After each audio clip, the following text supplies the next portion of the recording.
اس سے پہلے سورہ آل عمران کی مختلف آیتوں کا خلاصہ پیش کیا گیا۔ ابھی اپنے سامنے جو آیت کریمہ ہے، اس آیت کریمہ میں اللہ تبارک و تعالیٰ نے دعوت و تبلیغ کے تعلق سے حکم عطا فرمایا۔ دین کی دعوت دینا، لوگوں کو دین کی طرف بلانا، یہ فرض کفایہ ہے۔ فرض کفایہ کا مطلب یہ ہے کہ کچھ لوگ اگر دین کی دعوت دے لیں تب ایسی صورت میں سارے لوگ اس فریضے کے ترک کے گناہ سے محفوظ ہو جائیں گے۔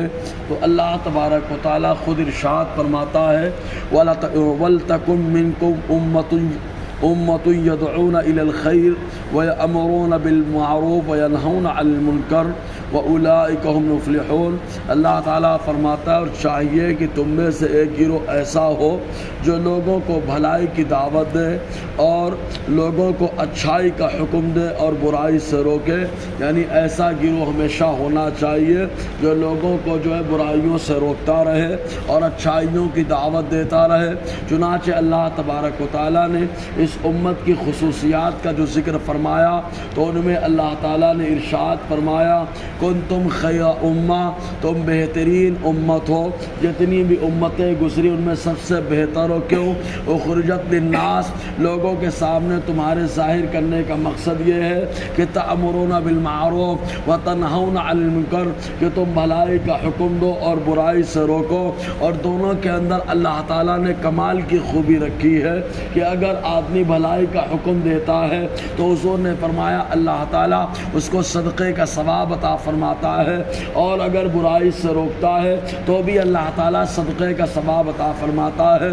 اور صدقے کی فضیلتوں میں سے ایک یہ کہ اس کے ذریعے سے اللہ تعالیٰ بیماری کو دور فرما دیتا ہے، صدقے کے ذریعے سے اللہ تعالیٰ پریشانی کا حل فرما دیتا ہے۔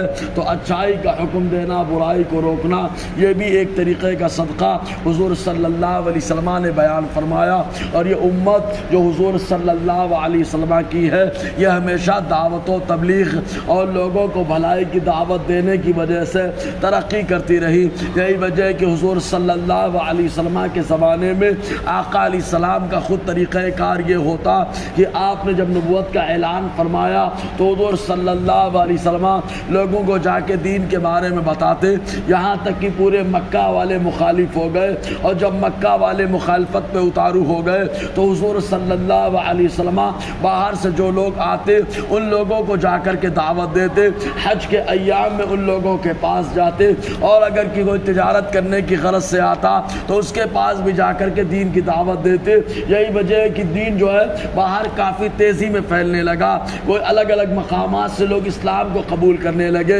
مکے کے باشندے بھی حضور صلی اللہ علیہ وسلم کے پاس، مدینے کے باشندے حج کے ایام میں پہنچے تو حضور صلی اللہ علیہ وسلم نے ان کو دعوت دی تو چند لوگ ایمان بھی لائے، اور جا کر کے آقا علیہ السلام نے ان کو حکم دیا تو وہ دوسرے سال آئے تو زیادہ تعداد میں آئے اور ان لوگوں نے بھی اسلام کو قبول کر لیا۔ تو اب ان کو سکھانے کے لیے آقا علیہ السلام نے ایک مبلغ کا انتخاب فرمایا جن کا نام مصعب ابن عمیر رضی اللہ تعالیٰ عنہ ہے۔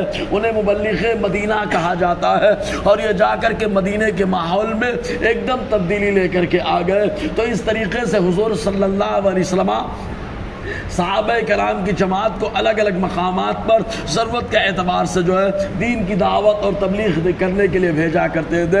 قبیلہ رعل زکوان قصیہ نے اسی لیے صحابہ کرام کی ایک جماعت کو دھوکہ بھی دیا، چنانچہ یہ حضور صلی اللہ علیہ وسلم کے پاس آئے، اور آنے کے بعد ان لوگوں نے قسمیں کھا کر کہی کہ ہم کو ایک مبلغ کی ضرورت ہے، ہم کو ہمارے درمیان ایک جماعت کو بھیج دے جو آ کر کے ہم کو دین کی باتیں سکھائے۔ آقا علیہ السلام نے صحابہ کو بھیجا اور ان لوگوں نے دھوکہ دے کر صحابہ کو شہید کر دیا۔ بہرکیف تو اللہ تبارک و تعالیٰ نے ہر دور میں دین کی تبلیغ اور اس کی دعوت کی ذمہ داری انبیاء کے حوالے کی، اور انبیاء کے ساتھ ساتھ نائبین کے حوالے کر دی۔ اور اس امت کے بارے میں اللہ تعالیٰ فرماتا ہے اور چاہیے کہ تم میں سے ایک گروہ ایسا ہو یدعون الی الخیر، جو خیر کی دعوت دیتا ہو، ویأمرون بالمعروف، اور بھلائی کا حکم دیتا ہو، وینہون عن المنکر، اور برائی سے روکتا ہو، واولئک هم المفلحون، اور یہ جو ایسا گروہ جس کے اندر یہ تینوں خوبی پا جائے، اللہ تعالیٰ فرماتا ہے اولئک هم المفلحون، یہ وہ گروہ ہے جو کامیاب ہو چکا ہے، جسے اللہ تعالیٰ نے کامیابی سے ہمکنار فرمایا۔ یہ اور بات ہے کہ دعوت کی دو صورتیں ہوتی ہیں، ایک قول کے ذریعے سے، ایک فعل کے ذریعے سے۔ تو کہیں پر قول یعنی بول کر کے دین کی بات بتانا یہ کام کر جاتا ہے، اور کہیں پر جو ہے بغیر بولے خود اپنے کردار میں ایسا کام کر دیا جائے تو وہ کام کر جاتا ہے جو قول نہیں کر پاتا ہے۔ یہ الگ الگ مقامات، کبھی اس کی ضرورت ہوتی ہے قول کی اور کبھی ضرورت فعل کی ہوتی ہے، اور دونوں انداز میں دین کی دعوت و تبلیغ ہوتی ہے۔ بہرکیف آگے اور گفتگو رہے گی۔ اللہ تعالی ہم سب کو فیضان قرآن، برکات قرآن سے مالا مال فرمائے۔